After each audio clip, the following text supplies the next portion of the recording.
نحمده ونصلي على رسوله الكريم وبعد أعوذ بالله من الشيطان الرجيم بسم الله الرحمن الرحيم خير يوم طلعت عليه الشمس يوم الجمعة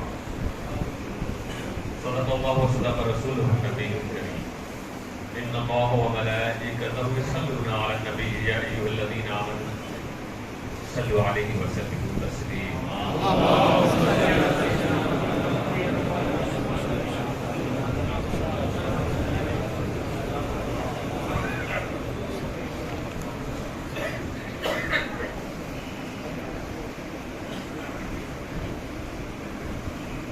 سنگ بنیاد کے بعد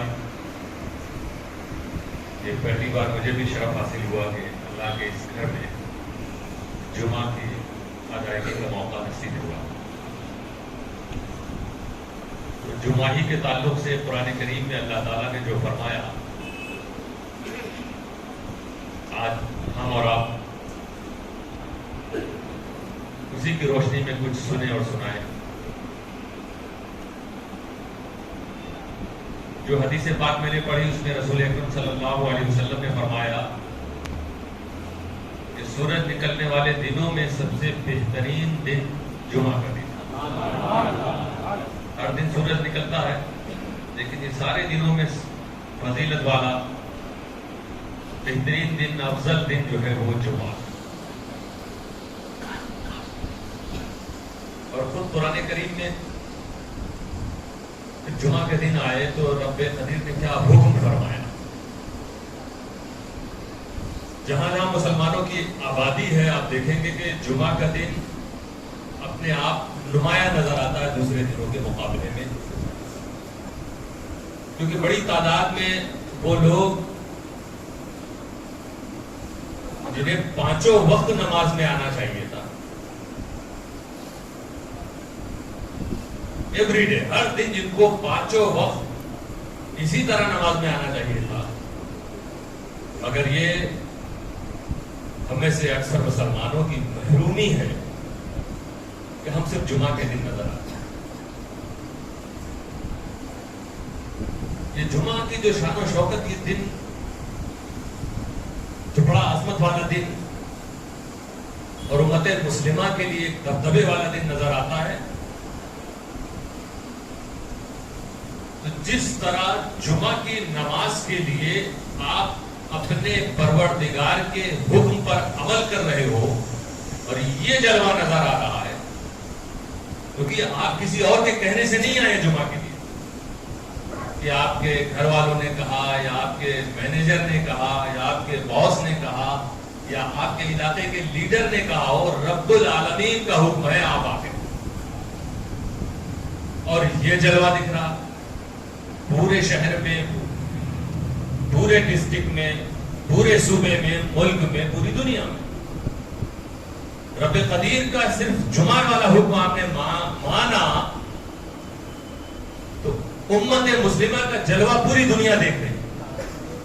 اور اگر یہی جذبہ پیدا ہو جائے کہ صرف ہمیں جمعہ والا حکم نہیں ماننا, پانچوں وقت والا حکم ماننا ہے, تو پانچوں وقت یہی جلوہ پوری دنیا دیکھ رہی. رب تعالیٰ نے فرمایا یا ایھا الذین آمنوا اذا نودی للصلاۃ من یوم الجمعہ, اے ایمان والو, مجھ پر ایمان رکھنے والو, میرا کلمہ پڑھنے والو, جب جمعہ کے دن اذان دی جائے فاسعوا الی ذکر اللہ وذروا البیع, تو اللہ کے ذکر کی طرف تیزی سے آؤ. پروردگار کا حکم میں کھڑے ہو کے کہتا ہوں, جمعہ کا خطاب عموماً میں کھڑے ہو کے کرتا ہوں. تو اللہ نے کیا حکم فرمایا, جب جمعہ کے دن اذان دی جائے تو تیزی سے آؤ اللہ کے ذکر کی طرف, اس نماز کی طرف, اس خطبے کی طرف. اسی لیے جب خطبہ ہو تو بالکل سائلنٹ رہنا چاہیے. اسی طرح آپ کو بلایا گیا, آج اللہ کی طرف سے پیغام ہے, دعوت. وذروا البیع, اور تجارت روک دو, خرید و فروخت بند کر دو، دکان بند کر دو، شٹر گرا دو. ایک حکم یہ اللہ کا آ رہا ہے کہ اب اس وقت روکو. وہ رزاق جو رزق دیتا وہ کہہ رہا رکو، جو روزی دیتا وہ کہتا رکو، جو کسٹمر بھیج رہا ہے. بھائی خدا کی مشیت کے بغیر کچھ نہیں ہوتا. اگر کوئی شخص جمعہ کے خاص وقت آپ کی دکان پہ، فیکٹری پہ، جو آپ کا کام اس سے مناسبت رکھنے والا کوئی بھی پروجیکٹ لے کر آیا، ٹھیک اسی ٹائم جبکہ آپ کو جمعہ کے لیے جانا ہے، تو جمعہ کی طرف اللہ بلا رہا ہے اور اس کو بھی اللہ بھیج رہا. یہی آپ کا امتحان ہے کہ وہ آیا ہے، ایک طرح سے بظاہر لگ رہا ہے آپ کی روزی کا انتظام لے کر آیا. آپ کو اس میں لاکھوں کا فائدہ ہو سکتا ہے، ہزاروں کا فائدہ ہو سکتا ہے. بڑی لمبی لسٹ لے کر وہ دکان پر آیا، تو وہ روزی کا سبب بنا ہوا ہے بظاہر، اور روزی دینے والا کہہ رہا نہیں اب اس وقت رکنا ہے. تو یہاں پر اللہ نے حکم دیا آپ کو کہ اس وقت خرید و فروخت بند کرو. اور آگے اسی آیت میں آگے سورہ جمعہ ہے، آگے بڑھیے تو ایک جگہ پھر اللہ تعالیٰ فرماتا ہے وَابْتَغُوا مِن فَضْلِ اللَّهِ. وہاں کا ضرور بھائی خرید و فروخت روکو. وَذَلِكُمْ خَيْرٌ لَكُمْ إِن كُنتُمْ تَعْلَمُونَ. اللہ فرما رہا ہے اور یہ رکنا تمہارے لیے بہتر ہے. اگر تمہارے پاس علم ہوتا، تم جان سکتے، تم دیکھ سکتے، تو تم خود کہتے نہیں اس وقت رکنا بہتر. روک کے اللہ فرما رہا ہے یہ رکنا بہتر. پھر اللہ تعالیٰ فرماتا فَإِذَا قُضِيَتِ الصَّلَاةُ فَانتَشِرُوا فِي الْأَرْضِ وَابْتَغُوا مِن فَضْلِ اللَّهِ وَاذْكُرُوا اللَّهَ كَثِيرًا لَعَلَّكُمْ تُفْلِحُونَ. اگلی آیت میرا فرماتا ہے اور جب نماز پوری ہو جائے، کمپلیٹ ہو جائے، تو اللہ کا رزق تلاش کرنے کے لیے نکل پڑو. ابھی کہا تھا رکو، اب پہلا روزی کے لیے نکلو. ایک ہی جگہ پر ایک جگہ اللہ روک رہا ہے، پھر آگے فرما رہا ہے اب نکلو. اور سب سے لاسٹ میں جہاں یہ سورہ جمعہ ختم ہو رہی، اللہ تعالیٰ وہاں کیا فرماتا ہے وَاللَّهُ خَيْرُ الرَّازِقِينَ. رزق کی بات تین جگہ آ گئی. ایک جگہ رکو، ایک جگہ چلو اب نکلو، اور پھر فرمانا آخری میں وَاللَّهُ خَيْرُ الرَّازِقِينَ. کہ اللہ سب سے بہتر رزق عطا کرنے والا ہے. کیا میسج قرآن میں ملا. اسی لیے دوستو ہدی للناس ہے قرآن، سارے انسانوں کی ہدایت کے لیے. آج ہمارے اور آپ کے اندر کوئی کوالٹی، کوئی خصوصیت، خاصیت نظر نہیں آتی ہے مسلمانوں میں کہ ہم کسی دوسرے کو بتا سکیں کہ ہم تم سے الگ. یہ صرف ہمارا قرآن ہے. رب قدیر نے اپنی ہی کتابوں کی ذمہ داری علماء کو دے دی تھی. پچھلی کتابیں جو نبی لے کر آئے، رسول لے کر آئے، جو رسول کتابیں لے کر آئے، امتوں کے ہاتھ میں دے دیا تم اس کی حفاظت کرو. مگر یہ محبوب کی کتاب کی حفاظت کی ذمہ داری رب قدیر نے خود اپنی دست قدرت میں رکھا. اسی لیے اتنے تمام مظالم، سازشوں کے باوجود امت مسلمہ ختم نہیں ہو پائے.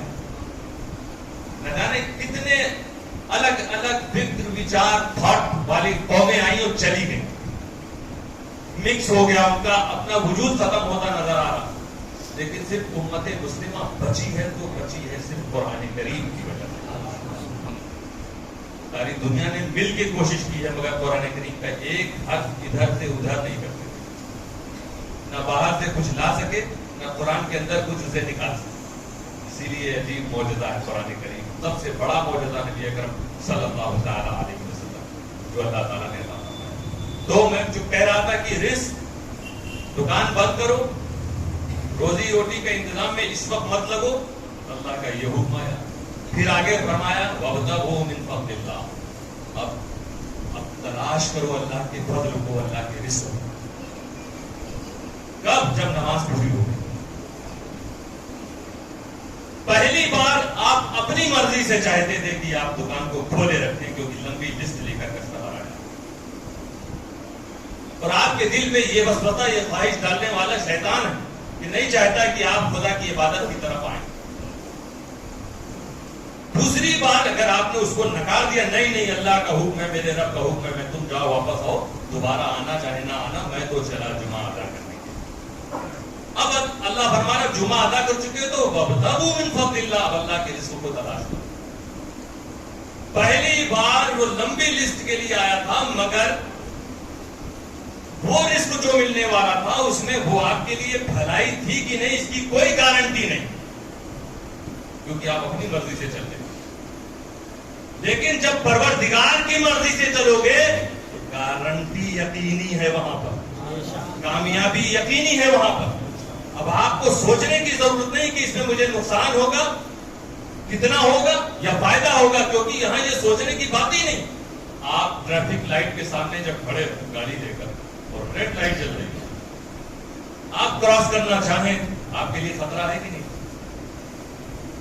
ریڈ لائٹ چل رہی، آپ کو رکنا چاہیے تھا، مگر پھر بھی آپ نے رسک لے لیا تو اس میں ایکسیڈنٹ ہو سکتا ہے، اور عام طور پہ اس طرح سے ایکسیڈنٹ ہوتے بھی جو فالو نہیں کرتے۔ اور جب گرین لائٹ ہو گئی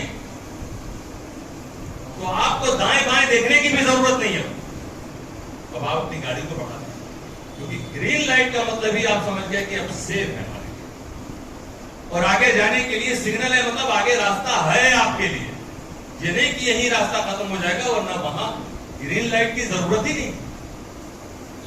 اگر آپ کو کہا کہ گو ہو تو مطلب آگے راستہ ہے، تب آپ کو کہا جائے گا گو۔ اسٹاپ کہا جائے تو مطلب آگے آپ کے لیے راستہ نہیں۔ تو جب اللہ تعالیٰ خود فرماتے گو، تو میرے دوستو 100% یقینی طور پر اللہ تعالیٰ تمہیں رزق عطا فرمائے گا۔ وہ تمہیں چاہے نظر نہ آوے، کم نظر آوے، مگر برکتیں اس میں بہت زیادہ ہوں۔ اور جہاں اللہ نے اسٹاپ کہہ دیا وہاں اگر تم نہیں رکے تو تمہیں دکھنے میں تو لگ رہا ہوگا یہ لاکھوں کا ہے، مگر تمہیں بہت عظیم نقصان ہونے والا ہوگا، تم خسارے میں جانے والے ہو۔ اس لیے ہم مسلمانوں کی زندگی یہی ہونی چاہیے کہ صرف نماز روزے کے لیے نہیں، ہمارا چلنا پھرنا، ہم چلیں جب رب فرماتا ہے چلو، جب رکے رب فرماتا ہے رکو، کھانے رب نے کیا فرمایا کھانے کو وہی کھائیں گے، بزنس کب کریں گے کب نہیں کریں گے یہ ہمارا رب بتائے گا، ہمارے رسول ہم کو بتائے گا۔ دوستو یہ ہے قرآن کریم اور یہ ہے اسلام، یہ ہم مسلمانوں کی ڈیوٹی ہے کہ ہم کس کو فالو کریں۔ ہم نے اپنے رسول کی بات پر عمل کرنا چھوڑ دیا، اس لیے آج ہم تکلیف میں گزر۔ تو اللہ نے فرمایا ذروا البیع، خرید و فروخت بند کرو، رک جاؤ، ذالکم خیر لکم ان کنتم تعلمون، تمہارے لیے یہ بہتر ہے یہ رکنا اگر تم جان لیتے۔ آگے اللہ نے فرمایا فَإِذَا قُضِيَتِ الصَّلَاةُ، جب نماز کمپلیٹ ہو جائے، مفہوم میں بتا، فَانتَشِرُوا فِي الْأَرْضِ، تو روئے زمین پر پھیل جاؤ، اب جہاں تمہیں جانا ہے رزق کے لیے نکل پڑو۔ فَانتَشِرُوا فِي الْأَرْضِ، زمین اللہ کی ہے، اس میں پھیل جاؤ، نکل پڑو۔ وَابْتَغُوا مِن فَضْلِ اللَّهِ، اور اللہ کے رزق کو تلاش کرو، اور اس تلاش کرنے میں بھی اللہ فرما رہا ہے وَاذْكُرُوا اللَّهَ كَثِيرًا لَعَلَّكُمْ تُفْلِحُونَ، اور اس تلاش میں اللہ کو یاد رکھنا، اللہ کو یاد رکھنا، تو یقینی طور پہ اللہ فرماتا لَعَلَّكُمْ تُفْلِحُونَ، یقینی طور پر تم کو کامیابی ملے گی۔ اللہ کو یاد رکھنا، کیونکہ اب نکلے اور جمعہ کے بعد نکلنے کا مطلب یہ نہیں ہے کہ وہ رزق بھی حاصل کر لو جسے اللہ نے جائز نہیں، وہ دھندا بھی تم کرو جسے رسول نے روکا، اور یہی اللہ فرما رہا ہے وَاذْكُرُوا اللَّهَ، اللہ کو یاد رکھنا۔ جب جاؤ کسی سے تم کوئی معاہدہ کر رہے ہو تو اپنی بات میں کھڑے ہونا، کسی سے کوئی وعدہ کیا لین دین کا، کسی سے قرض لیا ہے تو یہ نیت رکھنا کہ ہمیں واپس کرنا، یہی اللہ کو یاد رکھنے کی بات، کیونکہ رب قدیر نے فرمایا ہے قرض واپس کرنا چاہیے، یہ اللہ کی طرف سے حکم آیا ہے کہ ہمیں صاف ستھرا بزنس کرنا چاہیے، صاف ستھری تجارت کرنی چاہیے۔ تو جب مسلمان خدا کے حکم سے رکا، اب خدا کے حکم سے نکلا اور خدا کو یاد کرتے ہوئے نکلا، لعلکم تفلحون، اس کا نتیجہ ہوگا کہ وہ مسلمان ضرور کامیابی حاصل کرے گا۔ آگے اللہ تعالیٰ فرماتا ہے وَإِذَا رَأَوْا تِجَارَةً أَوْ لَهْوًا انفَضُّوا إِلَيْكَ وَتَرَكُوكَ قَائِمًا۔ اب ایک منظر کشی ہو رہی، ہسٹری کا ایک پارٹ بیان کیا تھا۔ رسول اکرم صلی اللہ تعالی علیہ وسلم خطبہ دے رہے ہیں جمعہ کا، اور اسی وقت کسی شہر یا ملک سے کوئی قافلہ تجارت والا آیا، لہو کے سامان، تجارت کے سامان ان کے پاس تھے، وہ کچھ آواز تو کرتے ہوں گے کوئی چیز، تو مسجد کے اندر رسول اکرم صلی اللہ تعالی علیہ وسلم کے ساتھ جو مسلمانوں کی جماعت تھی ان کے کانوں میں بھی آواز تھی، وہ ایک ایک کر کے اٹھ کے جانے لگے، کہیں یہ قافلہ مس ہو گیا تو جو انہیں سامان خریدنا نہیں خرید پائے۔ تو اللہ فرماتا ہے، اور رسول اکرم صلی اللہ علیہ وسلم کھڑے ہو کر خطبہ دے رہے۔ اب آپ سوچیں کہ یہ اس وقت صحابہ تھے، وہ کیسے خطبہ چھوڑ کے چلے گئے؟ تو مفسرین نے یہی بتایا کہ یہ اس وقت خطبہ جسے آج سننا فرض و واجب ہے، یہ حکم اس وقت نہیں، سن سکتے نہیں بھی سن سکتے، دونوں بات تھی، اس لیے وہ چلے گئے کہ بھائی وہ اس وقت وہ اتنا آسان تھا نہیں کہ ہر جگہ مارکیٹ لگی ہو، ہر جگہ شاپس ہو، دور دراز سے قافلہ آتا تھا، لوگ اپنا ضرورت کا سامان لیتے تھے، نہیں لے پائیں گے تو انہیں آگے پریشانی ہوگی، یہ سننا ضروری نہیں تھا، وہ اٹھ کے جانے لگے۔ آیت کریمہ نازل ہوئی وَإِذَا رَأَوْا تِجَارَةً أَوْ لَهْوًا انفَضُّوا إِلَيْهَا۔ یہ دیکھو کہ جب ان لوگوں نے لہو اور تجارت کے سامان کو دیکھا، اس کے بارے میں انہیں خبر لگی، اسی طرف چلے گئے۔ وَتَرَكُوكَ قَائِمًا، یہ محبوب آپ کو کھڑا چھوڑ دیا۔ کیا محبت اپنے محبوب، یہ نہیں فرمایا کہ میرا ذکر چھوڑ دیا، میرا پیغام چھوڑ دیا، قرآن کی آیتیں چھوڑ دی، میری عبادت چھوڑ دی، تَرَكُوكَ قَائِمًا، آپ کو کھڑا چھوڑ دیا۔ اللہ پھر اللہ محبوبی ادھر گئے، انہیں علم نہیں، قل آپ فرما ما عند اللہ خیر من اللہو ومن التجارہ، اے محبوب آپ فرما دیجئے، وہ جس طرف گئے ہیں نا وہ اللہ اور تجارت کے سامان، ارے جو کچھ اللہ کے پاس ہے وہ اس تجارت کے مال سے زیادہ اچھا۔ اب آپ شان مصطفیٰ دیکھیں جو لوگ کہتے ہیں ہم نبی کی طرح، ہم رسول کی طرح، عجیب بات ہے، کوئی ہے مولوی، کوئی عالم، کوئی مفتی اس روئے زمین پہ بسنے والا جو کہے آؤ میرے پاس، جہاں میں ہوں وہاں خدا کا فضل ہے، جہاں میں ہوں وہاں خدا کا کرم ہے، جہاں میں ہوں وہاں خدا کا فیضان ہے، وہاں خدا کی رحمتیں ہیں، میرے پاس آؤ گے سمجھو خدا کے پاس پہنچ گئے، ہے کوئی کہنے والا نہیں؟ مگر یہ دیکھو وہ محبوب جس کی طرح کچھ لوگ اپنے کو کہتے ہیں، انہیں توبہ کرنا چاہیے، کہاں وہ اور کہاں وہ جسے سارے عالم کے لیے رحمت بنا کر بھیجا گیا ہو، ساری کائنات کو جس کی وجہ سے پیدا کیا گیا ہو، جب اس کی شان بیان کرنی ہوئی تو اللہ تعالیٰ نے کیا فرمایا کہ یہ لوگ آپ کو کھڑا چھوڑ کے جا رہے ہیں، یہ آپ کو کھڑا چھوڑ کے نہیں، آپ کو چھوڑ کے نہیں جا رہے ہیں، یہ میرا فضل چھوڑ کے جا رہے ہیں، میری رحمتیں چھوڑ کے جا رہے ہیں۔ اسی لیے اللہ نے فرمایا یہ محبوب جانے والوں سے کہہ دو جو خدا کے پاس ہے وہ تجارت کے سامانوں سے زیادہ بہتر ہے، یہ آج میرے پاس سے جا رہے ہیں، تمہارے پاس سے جانے کا مطلب ہے یہ میرے پاس سے جا رہے ہیں۔ قرآن کریم کی روشنی میں یہ نبی اکرم صلی اللہ تعالی علیہ وسلم کی شان معلوم ہوگی، کیونکہ رسول کے پاس ہے، وہ چھوڑ کے جا رہے تھے تجارت کے سامان کی طرف، وہ اللہ کیا فرما رہا ہے کہ جو کچھ اللہ کے پاس ہے وہ تجارت کے سامان سے زیادہ بہتر ہے۔ شان مصطفیٰ کی معلوم ہوگی۔ آگے اللہ تعالیٰ پھر فرماتا ہے واللہ خیر الرازقین، اور اللہ بہترین رزق دینے والا۔ اب جیسے ہی یہ پیغام ان لوگوں نے سنا واپس صحابہ کرام کبھی بھی رسول اکرم صلی اللہ تعالی علیہ وسلم کے حکم کی نافرمانی نہیں کی، کوئی چیز آپشنل ہوتی تھی تو وہ کبھی اختیار کر لیتے تھے، یہ بھی کر سکتے یہ بھی کر سکتے تو کرتے، لیکن جہاں حکم آ گیا تو چاہے اسے اس چیز کا جتنا نشہ ہو، جتنی خواہش ہو، جتنی طلب ہو، رسول نے اگر روک دیا ہے وہ اپنی ساری خواہشوں کو قربان کر دیتے۔ اسی لیے آج ساری دنیا جانتی ہے کہ شراب چھوڑنا بہت مشکل کام ہے، جسے شراب کی لت ہو جائے۔ قرآن نے دھیرے دھیرے روکا مسلمان، وہ رکتے چلے گئے، مگر پھر بھی وہاں یہ تھا کہ پی سکتے ہو نہیں بھی پی سکتے ہو. کبھی یہ ہوا کہ جب نماز کا ٹائم ہو تب مت پینا, تو اور کم کر دیا پینے والوں نے, لیکن پینا جاری تھا. پھر جب رب قدیر نے بتا دیا کہ نہیں اب رکو, رسول نے اعلان کر دیا اس سے بچنا یہ حرام ہے, اب تو اسی وقت شراب کے برتنوں کو توڑنا شروع کر دیا. یہ کسی نے نہیں سوچا کہ یہ تھوڑی سی جو ہمارے مٹکے میں بچی ہے اس کو پی کے ہم کریں, نہیں ختم. اب اپنی کوئی خواہش نہیں, کوئی طلب نہیں, اب ہماری کوئی ڈیمانڈ نہیں, ہم کچھ نہیں چاہتے, میرے رسول جو کہیں وہ وہی کریں. آج وہ آداب کم تھی لیکن جہاں گئے اسلام کی دولتیں بانٹتے چلے گئے, اسلام کے پرچم کو بلند کرتے چلے گئے. آج اربوں کی تعداد میں مسلمان ہیں مگر فالو نہیں کر رہے نبی کریم صلی اللہ علیہ وسلم. جب وہ ہزاروں نے فالو کر کے لاکھوں کو مسلمان بنا دیا, تو لاکھوں فالو کر کے کروڑوں کو مسلمان بنا دیا. اللہ تعالیٰ ہم سب کو توفیق عطا فرمائے.